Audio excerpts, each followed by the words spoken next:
All right, let's dive into a really fascinating battle for AI dominance. In one corner, you've got the established powerhouse, the GeForce RTX 3080 Ti. And in the other, the specialized challenger, built from the ground up for the future, the GeForce RTX 5070. So, let's get right into it. The big question we're tackling today is this. When you're looking to build or upgrade your AI rig, which of these cards is actually the smarter choice? And believe me, the answer is not as simple as you might think. You know, what this really boils down to are two completely different design philosophies. The RTX 3080 Ti, that's built on Ampere, an architecture that was all about raw brute force power for its time. But the RTX 5070, that's on Blackwell, and it represents a huge shift in priorities, moving from that brute force to specialized, intelligent design specifically for AI. And that shift, it's happening for a very good reason. The world of AI is moving incredibly fast. I mean, generative models, LLMs, diffusion models, they're getting so big and so complex, they demand more than just raw power now. They need architectural smarts to run efficiently, and that's pushing even powerful older cards to their absolute breaking point. So let's start with our reigning champion, a card that many of you probably know and love. We're talking about the RTX 3080 Ti, a true titan from the Ampere generation.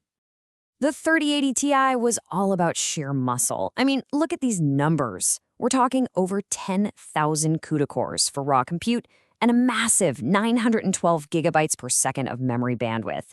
Back in its day, this was the absolute definition of top-tier performance for deep learning. And look, this isn't just talk. The 3080 Ti proved itself in the real world. As this quote from Tech Reviewer points out, it's a solid workhorse. It can handle unquantized 7 billion parameter models no problem. It's got the cred. But here's the catch. Here is the crack in the champion's armor. That 12 gigabytes of VRAM, as fast as it is a hard ceiling. As AI models get bigger and bigger, that memory capacity becomes a serious bottleneck, stopping you from running the latest and greatest models without making some big compromises. And that bottleneck is exactly what this new challenger is designed to smash. So let's turn the page to the Blackwell revolution and meet the RTX 5070. This isn't just a simple upgrade, it's a totally different way of tackling the problem. Okay, now take a look at these specs. Your eyes probably jump right to that CUDA core count. And yeah, it's significantly lower than the 3080 Ti. But hold on, that is not the whole story. The magic here is in those 5th generation tensor cores, and most importantly, its support for brand new, lower precision formats. So what in the world are these low precision formats? Well, think of them as a hyper-efficient way to store the data that makes up an AI model. Formats like FP4 and FP8 basically shrink the memory footprint of a model's weights, like a lot. And they do it with almost no impact on the quality of the final output when you're doing inference. And the impact is huge.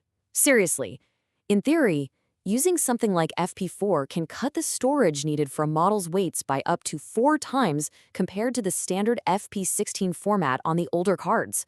That is a complete game changer. So what does this all mean for you? It's actually pretty simple. With these newer formats, you can take that same 12 gigabytes of VRAM and suddenly fit much larger, more complex models right onto the card. It's all about working smarter, not just having more raw VRAM. All right, now that we get the core philosophies behind these two cards, let's put them head to head. Let's look at some key AI battlegrounds and see how these differences actually play out in the real world. First up, L2 cache. The best way to think of this is like the size of your workbench. The 3080 Ti has this tiny 6 megabyte workbench, which means it's constantly having to run back to the warehouse, that's the slower main memory, to get data. The 5070, on the other hand, has a massive 48 megabyte workbench. That means way more data is right there at hand, which drastically speeds things up. Next up, power efficiency. And honestly, this is a clear knockout win for Blackwell. The 5070 gets all its amazing performance while drawing 100 watts less power than the 3080 Ti. Now, for anyone running long training sessions or thinking about multi-GPU setups, that difference in performance per watt is a massive deal for your electricity bill and for keeping your system cool. So this table gives us the full breakdown. Just look at the key differences here. You've got the 5070's 5th-gen tensor cores bringing that critical FP4 and FP8 support. It also has a dedicated AI management processor to handle tasks more efficiently. And yeah, while its raw memory bandwidth is a bit lower, that huge L2 cache we just talked about more than makes up for it in a lot of AI workloads. So, after digging through all that data, we finally come to the verdict. How do you choose your next AI workhorse? Well, it really comes down to what you're actually trying to do. The RTX 3080 Ti is still a very capable card, don't get me wrong.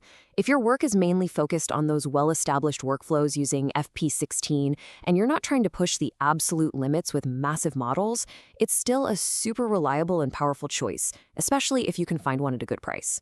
However, if you're looking to the future, the choice becomes a whole lot clearer. If you want to run the latest, greatest large models, if efficiency is a top priority, and if you want a card that's built for where AI is going, then the RTX 5070 is, without a doubt, the superior choice. Now, we have really only scratched the surface here. For a much deeper dive into all the benchmarks, the raw data, and some really detailed comparisons, I highly recommend you check out the source for this explainer. It's over at bestgpusforai.com, and we've dropped a link right in the description for you to make it super easy. And that leaves us with one last big thought. This comparison, it's about more than just two GPUs, right? It's about a fundamental shift in how hardware is designed. And as AI models just keep getting bigger and more complex, it really forces us to ask, have we finally hit the point where specialized, intelligent architecture is just flat out more important than raw brute force power? I'd love to know what you think. Thanks for watching.